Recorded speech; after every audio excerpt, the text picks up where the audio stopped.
தொடர்ச்சியாக இந்த 7 பேர் விடுதலை வழக்கில் வாதாடி வரக்கூடிய மூத்த வழக்கறிஞர் பிரபு நம்மோட தொலைபேசி இணைப்பில் இருக்கிறார். பிரபுவிடம் பேசலாம். பிரபு வணக்கம். வணக்கம், சொல்லுங்க. பிரபு, இந்த வழக்கில் தொடர்ச்சியாக வாதாடக்கூடிய வழக்கறிஞர் அப்படி அடிப்படையில் சில சட்ட விளக்கங்களை உங்கள்ட்ட கேட்கலாம்னு நினைக்கிறேன். அதுல நம்ம தலைமைச் செயலாளர் சொல்லி இருக்கிற விஷயத்துல Section 435 of CRPC, the state government, while exercising its power under Section 432 of CRPC, has to consult the central government அப்படின்னு சொல்றாரு. இந்த கன்சல்டேஷன்ற வார்த்தை தான் தொடர்ச்சியாக மத்திய மாநில அரசுகளுக்கிடையே ஒரு பெரிய பிரச்சனையை தொடர்ச்சியாக கொண்டு வந்துட்டு இருந்த வார்த்தையாக சட்டப்பிரிவில் பார்க்கப்பட்டது. இப்போது இந்த நிலைப்பாட்டை விளக்கும் இடத்திலும் இது சொல்லப்பட்டிருப்பது சட்ட ரீதியாக இந்த விடுதலைக்கு வலு சேர்க்குமா அல்லது மீண்டும் அது ஒரு விவாதத்துக்குள்ளேயே நின்று விடுமா? இல்ல, என்னன்னா அவங்க என்ன சொல்றாங்கன்னா, சுப்ரீம் கோர்ட்டோட 2 December 2015 ஜட்மெண்ட்ல வந்து கன்சல்டேஷன் இஸ் அமௌண்ட் கன்கரன்ஸ்னு டிக்ளேர் பண்ணிட்டாங்க. அவங்க வந்து கன்சல்டேஷன்னா ஒரு கலந்துரையாடலோ இல்லைன்னா கருத்து பரிமாற்றமோ கிடையாது. நீங்க வந்து ஒப்புதல் வாங்கணும், அதுதான் பிரைமசி தான், யூனியனுக்கு தான் பிரைமசி இருக்கு, அதனால நீங்க ஒப்புதல் தான் வாங்கணும்னு அவங்க டிக்ளேர் பண்ணிட்டாங்க. அதை வந்து இப்ப முழுமையா அக்செப்ட் பண்ணிக்கிட்ட மாதிரி தான் இவங்க இப்ப இந்த அடுத்த மூவ், இந்த டெவலப்மெண்ட் வந்து என்னன்னா, இது வந்து என்னன்னா, ஓகே கன்சல்டேஷன் கிடையாது, கன்கரன்ஸ் சொல்றீங்க. சரி, கன்கரன்ஸ் நம்ம வந்து நான் வந்து உங்கள்கிட்ட கேட்கிறேன், நீங்க உங்களோட வியூஸை கொடுங்க. உங்களுக்கு இவங்க 24 ஆண்டுகளுக்கு அப்புறம் இவங்க ஏன் விடுதலை செய்யக்கூடாது, இவங்க விடுதலை செய்யறதுனால வர்ற பிரச்சனைகள் என்ன அப்படின்ட்டு உங்க வியூஸை கொடுங்கன்னு கேட்டிருக்காங்க. அவ்வளவுதான். இது வந்து ஒரு டெவலப்மெண்ட் தான். எப்படின்னா இப்படி இல்ல பிரபு, அப்படின்னா நான் இப்படி புரிஞ்சுக்கலாமா? அதாவது நீங்க சொன்னதை தான் 7வது பாயிண்டா சிஎஸ் வந்து எழுதியிருக்கிறாரு. அதுல view that the word consultation used in section 435 of CRPC means concurrence, அதாவது ஒப்புதல் அப்படின்னு சொல்லியிருக்கும் போது தமிழக அரசு இவர்களை விடுதலை செய்வதில் உறுதியாக இருக்கிறது, இந்த முடிவை நீ மத்திய அரசிடம் கைகளில் விட்டு விடுகிறோம் அப்படின்னு தமிழக அரசு சொல்லுதுன்னு எடுத்துக்கலாமா? அப்படி எடுத்துக்க முடியாது. ஏன்னா தமிழக அரசோட நிர்வாக உரிமையில இது அட்மினிஸ்ட்ரேட்டிவ் பவர்ஸ் கீழே வர்றதுதான் இந்த ப்ரொசீஜர் கோடு. அந்த 435 வந்து அவங்க வந்து கன்கரன்ஸ் கேட்க வேண்டிய அவசியம் இல்லை அப்படின்னு ஆர்கியூ பண்ணதுதான் அந்த ஜட்மெண்ட் வந்து ஆர்கியூ பண்ண கேஸ்ல தான் ஜட்மெண்ட் வந்து எதிராக வந்தது. இப்ப அந்த ஜட்மெண்ட் ஏன்னா இவங்களுக்கு என்ன வந்து இவங்களை விடுவிக்கிறதுக்கு என்னென்ன முயற்சிகள் எடுக்கணுமோ அதெல்லாம் எடுக்கணும்னு நினைக்கிறாங்க.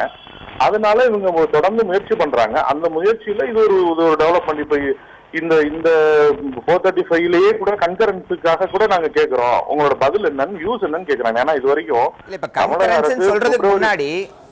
சொல்றதுக்கு முன்னாடி இவர்களை விடுதலை செய்வதில் நாங்கள் ஆயத்தமாகத்தான் இருக்கிறோம், விடுதலை செய்வதை முடிவு செஞ்சுட்டோங்கிறத டிக்ளேர் பண்றாங்க. டிக்ளேர் பண்ணிட்டு கடைசி பாயிண்டா தான் அந்த கன்கரன்ஸ் விஷயத்தை போகும்போது தமிழக அரசு தன்னை இதிலிருந்து விலக்கி காட்ட முயற்சிக்கிறது. நாங்க விடுதலை செய்ய தயாராக இருக்கிறோம், ஆனால் மத்திய அரசின் முடிவுதான் விடுதலை தாமதப்படுத்துங்கிறத விலக்கி காட்டுவதற்கு ஆயத்தமாக இருக்குன்னு எடுத்துக்கலாமா? இல்ல, அப்படி எடுத்துக்கிறதுனா, ஏன்னா இந்த 2 December ஜட்மெண்ட்டுக்கு அப்புறம் தான், அந்த கான்ஸ்டிடியூஷன் பெஞ்ச் ஜட்மெண்ட்டுக்கு அப்புறம் தான் இப்ப எல்லாமே நடக்குது. இந்த 2 December ஜட்மெண்ட் வந்து ரொம்ப கிளியரா ஒரு விஷயத்த சொல்லுது. என்னன்னா, நம்ம ப்ரொசீஜரல் ஆஸ்பெக்ட்ஸ், ப்ரொசீஜரல் கோட்ல இருக்கிற பவர்ஸை பத்தி தான் டிஸ்கஸ் பண்றோம். நாங்க வந்து எக்ஸ்க்ளூசிவா இதை மட்டும்தான் பாக்குறோம். கான்ஸ்டிடியூஷனல் பவர்ஸை டச் பண்ணல, 161 டச் பண்ணலன்னு சொல்லுது. அதனால மாநில அரசாங்கம் இது ஒரு நாள் இந்த 435 வந்து கன்சல்டேஷன் கன்கரன்ஸ்ன்ற டிஸ்கஷனுக்கு கொண்டு போறதுனால மட்டுமே அது இந்த பேர்டன்ல இருந்து தள்ளி போயிட முடியாதுன்னு நான் நினைக்கிறேன். ஏன்னா 161ல அதுக்கு பவர்ஸ் இருக்கு அப்படின்றது பெருவாரியான லீகல் லிமினரிஸோட ஒப்பீனியனா இருக்கு. அது போக அது கவர்மெண்ட்டும் அக்செப்ட் பண்றாங்க. ஏன்னா அவங்களோட ஆர்குமெண்ட்ஸ்லயும் அது இருக்கு, ஜட்மெண்ட்லயும் இருக்கு. அதனால இது வந்து அவங்க உடனே ஒரு எஸ்கேப் ஆகிறதுக்காக தான் அப்படி செய்யறாங்கன்னு நம்ம பிராண்ட் பண்ண வேணாம்னு நினைக்கிறேன். இல்ல, எஸ்கேப் ஆகிறதுக்காக சொல்றாங்கன்னு பிராண்ட் பண்ணணுங்கிற என்னோட நோக்கம் இல்ல. ஓரளவுக்கு நிலைப்பாட்டை தெளிவுபடுத்தக்கூடியது. ஏன்னா தொடர்ச்சியாக இதில் யார் ஆர்வம் காட்டுகிறார், யார் காட்டலைங்கிறத 2014 இருந்து இவங்க வந்து விடுதலை செய்ய வேண்டிய அந்த கட்டாயம் அப்படிலாம் ஒண்ணும் கிடையாது. அவங்க விடுதலை செய்யணும் அப்படின்ற எண்ணத்தை வந்து திருப்பி அவங்க பிரதிபலிச்சிருக்காங்க. மேபி அவங்க வந்து ஒரு விஷயத்தை இதில் பார்க்க முடியுது பிரபு. நீங்க சொல்ல மாதிரி அரசியலமைப்பு சட்டம் 161 அப்படிங்கிற பிரிவின் கீழ் மாநில அரசுக்கு அனைத்து அதிகாரம் இருக்கிறது அப்படிங்கறத இந்த கடிதத்துல எந்த இடத்திலையும் தலைமைச் செயலாளர் குறிப்பிடவில்லை. அப்படி இருக்கும்போது சிஆர்பிசில எங்களுக்கு என்ன ஸ்டேக் அப்படிங்கறத விளக்குற நிலையில இந்த கடிதம் இருக்கு அப்படின்னு பார்க்கலாமா? ஆமா, கண்டிப்பா. ஏன்னா அவங்க இதை சொல்லணும்னு அவசியம் இல்லை. ஏன்னா 161 அவங்களோட பவர்ஸ் எக்ஸாஸ்ட் பண்றதுக்கு அவங்க யார்கிட்டயும் பெர்மிஷன் கேட்க வேண்டிய அவசியம் இல்லை. அதை இன்ஃபார்மலா கூட சொல்லணும்னு அவசியம் இல்லை. ஏன்னா இப்ப கோர்ட்ல மேட்டர் பெண்டிங் இருக்கும்போது அவங்களா வாலண்டியரா போய் நாங்க 161 பவர்ஸ்ல எங்களுக்கு எல்லா பவரும் இருக்கு, இருந்தாலும் 435ல நான் உங்கள்ட்ட வந்து ஒரு கன்சல்டேஷன் கேக்குது, கன்கரன்சிக்காக கேட்கிறோம் அப்படின்னு சொல்லணும்னு அவசியம் இல்லை. அதனால இது ஒரு ஃபார்மல் லெட்டர்.